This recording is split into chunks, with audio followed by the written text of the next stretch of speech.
rainforest to bring about a net zero emissions much, much earlier, as our party conference demanded, as our population demands, as our natural world demands.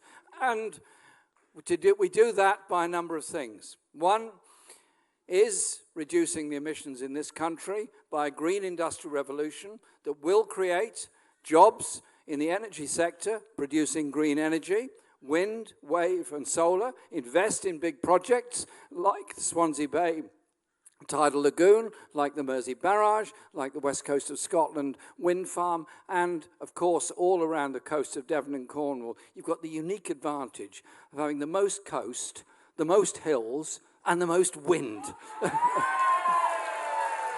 So Devon and Cornwall will make their contribution as well. And with that, of course, goes the opportunity, the jobs, the development of the future.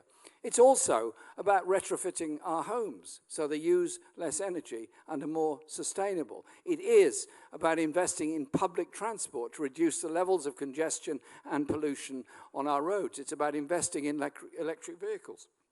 It's also about the natural world, and tomorrow morning I'll be making announcements on what our proposals are for a green manifesto in this election. And I'm very proud of what's in it. I can't say too much about it tonight because those that wrote it will tell me off because they told me to make this speech tomorrow morning in Southampton, which I'm very proud to do. But I'll just let you into a little secret. It's brilliant. Because we take the issue very, very seriously about how we deal with this holistically in this country and how we create the jobs of the future in manufacturing, but also the apprenticeships of the future, the environmental apprenticeships of the future. I was in a building college the other day in Ashfield, and I talked to the apprentices there and what they were doing.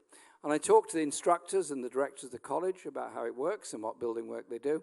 And I said, what are you doing about environmentally sustainable homes? And they said the problem was they wanted the courses to do it. The apprentices wanted to build environmentally sustainable homes with good quality insulation, heat pumps and so on and all of that. But the developers didn't want to do it. And so it's very, very clear that without public intervention, the changes won't happen. But with strengthened planning requirements, with a government that measures itself against the greening of our society and our contribution to the rest of the world, these things will happen, and those skills will be put to good use to create the safer future for all of us. And what we do internationally is also very important, because we can't just have a feel-good factor of producing goods in a sustainable way here that doesn't pollute anything, and at the same time import goods from other countries, knowing full well they've been produced in the most dangerous conditions where workers have been exploited and rivers and streams polluted. So it is about how we approach international trade. And these documents here, just next to my foot, do not contain anything about environmental sustainability or the climate crisis for the future. They're only about big business making money out of each other's public services. So our government will be one that will be very environmentally conscious, that will bring about a net zero emissions. Our government will be one that will work on the world stage to achieve that as well. Wouldn't it be so much better to have our wonderful team, people committed to environmental sustainability, representing this country at international climate conferences, rather than a bunch of businessmen who only know the price of everything and the value of nothing? And so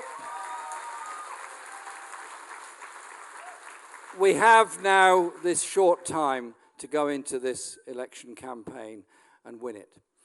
Because the treatment of the poorest in our society is so abominable.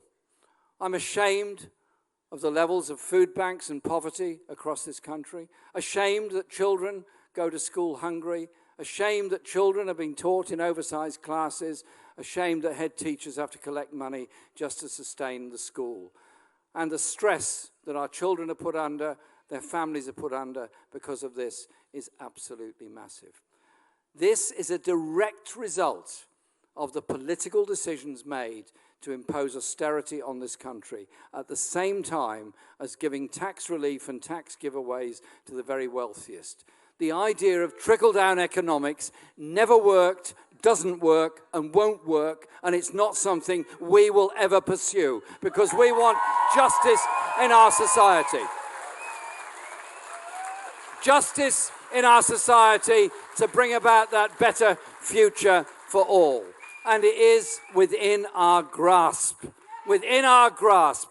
Everything's going to be thrown at us in the next 2 weeks. Every bit of abuse that the right-wing press can ever find. Every bit of abuse that the wealthiest in our society can throw at people that want to bring about real change. Our movement grew from people that fought for their communities, fought to form trade unions, fought to bring about justice. And we follow them. We follow them with the principles that we have. We follow them with the policies that we've developed. And we've got a membership of more than 500,000 in our party.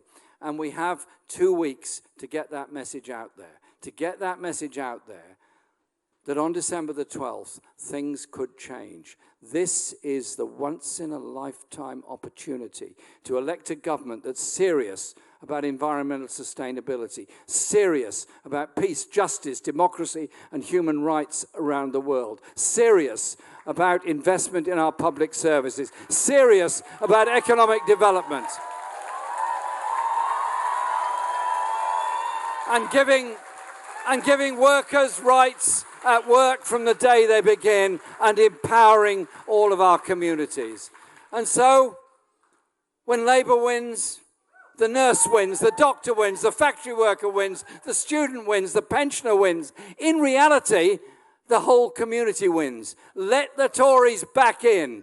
Let them back in with some deal with the Liberal Democrats, and what do you get? More austerity, more division, more inequality. I don't want to live in that kind of world.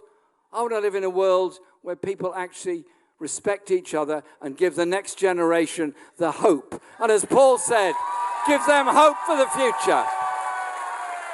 And so, do everything you can to elect Paul and Jen to Parliament on December the 12th. Give us 2 Labour MPs.